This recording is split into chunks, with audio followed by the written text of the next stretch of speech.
Genesis's report of the activities of Day 5 in the creation story missed terribly in equating with what we know about the formation of our planet from scientific research. On Day 5, according to the Bible, the animals of the sea and air were created. Specifically mentioned were whales and birds. However, we know today that both whales and birds are descended via evolution from prior land animals. Land animals, the biblical tale has not yet brought into the narrative. For Genesis, these creatures apparently popped into existence from nothing, and this is what some creationists, even today, believe to be the historical truth, despite the overwhelming scientific evidence to the contrary. Notice it uses the word create. So this isn't something like let the land produce or let the oceans produce. This is God intervening supernaturally to create something that didn't exist before. There are those, as we have seen, who have jettisoned this literal reading of the Scriptures, but nonetheless want to have their biblical cake and eat it too.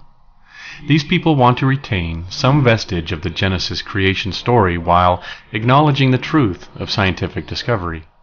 These individuals will leave the Genesis narrative as written, but assert that the text was actually inspired as a code they have been able to decipher, which reveals the amazing parallel between the Genesis creation story and modern science.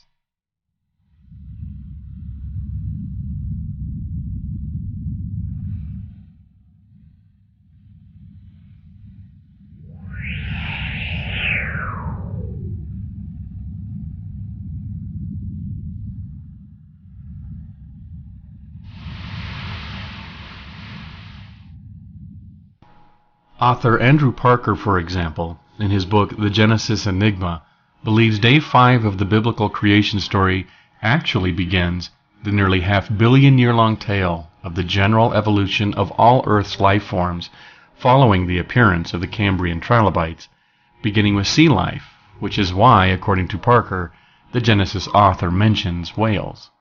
He also states that the Genesis author included birds in his narrative because they have a unique use for vision, eyes used not to escape predators, their wings do that for them, but to see the great variety of color that light from the sun affords.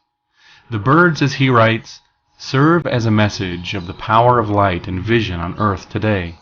They tell us of that great authority of life, the sun, through their brilliant hues, which so many of their fellow animals can ill afford. It was fitting for the author of Genesis to say something special about birds in his creation account.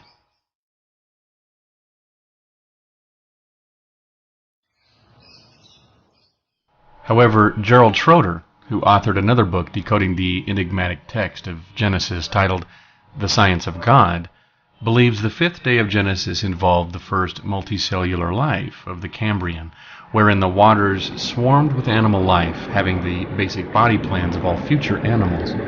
This is also the time when winged insects appeared. These guys updating the text of Genesis for a more modern, sophisticated audience really need to get together and create one coherent interpretation. It will save them the trouble of looking so ridiculous when they stray away from the plain text itself. Telling is an admission from Parker, who confessed, "When the biblical text is taken literally, it is left in the wake of an advancing science. But when it is read figuratively, as here in the case of birds, it becomes a great unknown in the way it keeps pace with modern science." A figurative reading, rather than a plain, straightforward reading of the text, is what is required to understand the creation story of Genesis, according to Parker. But which figurative reading? Parker's doesn't agree with Schroeder's, for example, and neither of theirs likely agrees with a number of other so-called figurative readings. And yet, each of these figurative readings is said to bring Genesis into exact parallel with modern scientific discoveries.